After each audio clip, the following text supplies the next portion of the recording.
ఇటీవల రాయలసీమ విశ్వవిద్యాలయ పరిధిలో జరిగినటువంటి పరీక్షలకు సంబంధించి జరిగినటువంటి పరీక్షల్లో అవకతవకలు జరిగాయంటూ అనేక రకాలైనటువంటి విమర్శలు వచ్చాయి. అయితే మనతో మాట్లాడడానికి రాయలసీమ యూనివర్సిటీ వీసీ సుధీర్ ప్రేమ్ కుమార్ మనతో ఉన్నారు. సార్ నమస్తే, చెప్పండి. రీసెంట్గా జరిగినటువంటి ఎగ్జామ్లో ఎలాంటి అవకతవకలు జరిగాయి, విద్యార్థులు ఏం కోరుతున్నారు?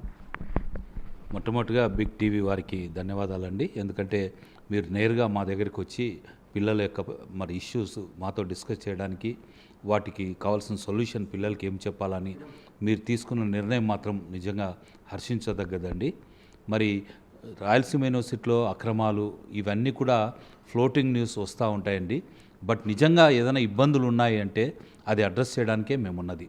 గవర్నమెంట్ మమ్మల్ని పంపించిందే మరి విద్యార్థులకు ఏం ప్రాబ్లమ్స్ రాకుండా వారి ఇష్యూస్ రిజాల్వ్ చేయడానికే మేము ఈ స్థితిలో ఉన్నామనేది మరొకసారి విద్యార్థులకు నేను గుర్తు చేస్తున్నానండి.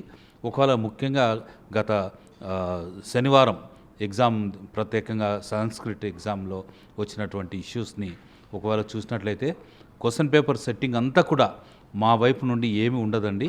యూనివర్సిటీ చట్ట ప్రకారం ఎవరైతే సెట్ చేయాలని ముందే డెసిషన్ తీసుకుంటారో వాళ్ళ దగ్గర నుండి సీల్డ్ కవర్లో క్వశ్చన్ పేపర్స్ ప్రింట్ అయ్యి వస్తాయి. దాన్ని నేరుగా విద్యార్థులకు ఆయా సెంటర్స్కి మేము పంపించడం జరుగుతుంది. కాబట్టి అక్రమాలు చేసేదానికి ఆస్కారం లేదు. ఒకవేళ ఎవరైనా అలాంటి మాటలు మాట్లాడితే దయచేసి విని ప్యానిక్ కావద్దండి. ఏదైనా క్వశ్చన్ పేపర్లో ఏదైనా ఇప్పుడు అవుట్ ఆఫ్ సిలబస్ వచ్చిందని చెబితే దానికి ఏం చేయాలా, చట్ట ప్రకారం అంటే యూనివర్సిటీ చట్ట ప్రకారం మేము ఏమేమి యాక్షన్ తీసుకుంటే పిల్లల భవిష్యత్తుకు దెబ్బ రాదో ఆ యాక్షన్ తీసుకోవడానికి ఎప్పుడు కూడా యూనివర్సిటీ అధికారులంగా మేము ముందుంటామని పిల్లలకు మరొకసారి గుర్తు చేస్తున్నానండి. అక్రమాలు ఉన్నాయని దయచేసి భయపడి మీరేదో ప్యానిక్ అయిపోయి మీ భవిష్యత్తును పాడు చేసుకోవద్దండి. చక్కగా పరీక్షలు జరపడానికి కానీ, చక్కగా వాల్యుయేషన్ జరగడానికి కానీ, మార్కులలో ఒక 1 మార్క్ తేడా వచ్చినా కూడా మేము అవసరమైతే మళ్ళీ రీవాల్యుయేషన్ మేమే చేయించుకొని పిల్లలకు తక్కువ రిజల్ట్ రాకూడదు, పిల్లలు ఫెయిల్ కాకూడదు అనే ఒకే ధ్యేయంతో పిల్లల కోసం మేము అహర్నిశలు కూడా కష్టపడుతున్నాం. అందుకే పాఠాలు సరిగా చెప్పే రీతిగా యంత్రాంగాన్ని కూడా మేము అప్రమత్తం చేస్తున్నాం. కాబట్టి మొన్న జరిగినటువంటి ఎగ్జామ్లో అయితే 2024 అనేటటువంటి మే అనేటటువంటి క్వశ్చన్ పేపర్ మీద ప్రింట్ అయి ఉంది. అయితే 21, 22 అనేటటువంటి ఈ సిలబస్ ఇచ్చారంటూ కూడా స్టూడెంట్స్ పెద్ద ఎత్తున దాన్ని రిక్వెస్ట్ చేస్తూ ఉన్నాం. అయితే ఆ రోజు జరిగినటువంటి ఎగ్జామ్ ఏదైతే ఉందో రిటర్న్గా రాయడం వల్ల మేము కొంత లాస్ అయ్యాము. మాకు సమయం కూడా సరిపోలేదు. ఎగ్జామ్ సంబంధించి రానున్న రోజులు ఏదైనా పోస్ట్ పోన్ చేసే ఛాన్స్ ఉందంటారు?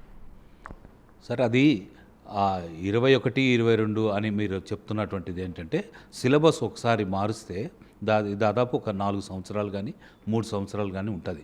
సో 21లో మారినటువంటి సిలబస్ రివిజన్కి సంబంధించింది అనేది పైన ఉండిండొచ్చు. అంతే తప్ప 24, 21 గత సిలబస్ కాదు అనేది లేదు.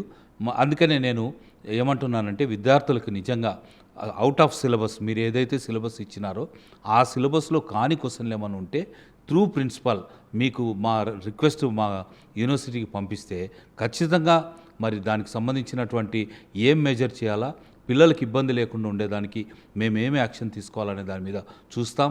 ఒకవేళ నిజంగా వాళ్ళకు అంత ప్రాబ్లం ఉంది, సిలబస్ అర్థం కాని పరిస్థితులు ఉన్నాయి, లేదంటే రాయడం వల్ల మాకు అర్థం కాలేదు, దానివల్ల మేము ఫెయిల్ అవుతామేమో అనే భయం ఉంది, ఇవన్నీ కూడా మా నోటీస్కి వస్తే ఖచ్చితంగా యూనివర్సిటీలో ఒక బోర్డ్ ఆఫ్ స్టడీస్ చైర్మన్ కానీ, ప్రొఫెసర్లతో సంబంధించిన అకాడమిక్ కౌన్సిల్ కమిటీతో కానీ మేము ఒక నిర్ణయం తీసుకొని విద్యార్థులకు నష్టం జరగకుండా మేము ఏం చేయాలో అవి చేస్తామని మాత్రమే నేను మరొకసారి విద్యార్థులందరికీ కూడా విజ్ఞాపన చేస్తున్నానండి.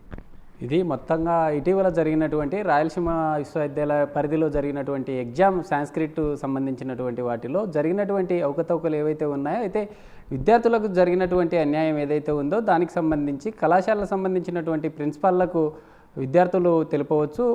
ఆందోళన ఎట్టి పరిస్థితుల్లో ఆందోళన చెందాల్సిన అవసరం లేదంటూ కూడా తెలుపుతున్న పరిస్థితి. ఒకవేళ నిజంగా మేజర్గా విద్యార్థులకు ప్రాబ్లం అనేటటువంటి ఇబ్బందికి గురవుతే ఖచ్చితంగా రానున్న రోజుల్లో విద్యార్థుల పక్షాన ఉంటామంటూ కూడా తెలుపుతున్న పరిస్థితి. వీడియో జర్నలిస్ట్ బాబీతో Sriram, big TV, Rayalaseema university. For more videos like this, subscribe Big TV channel.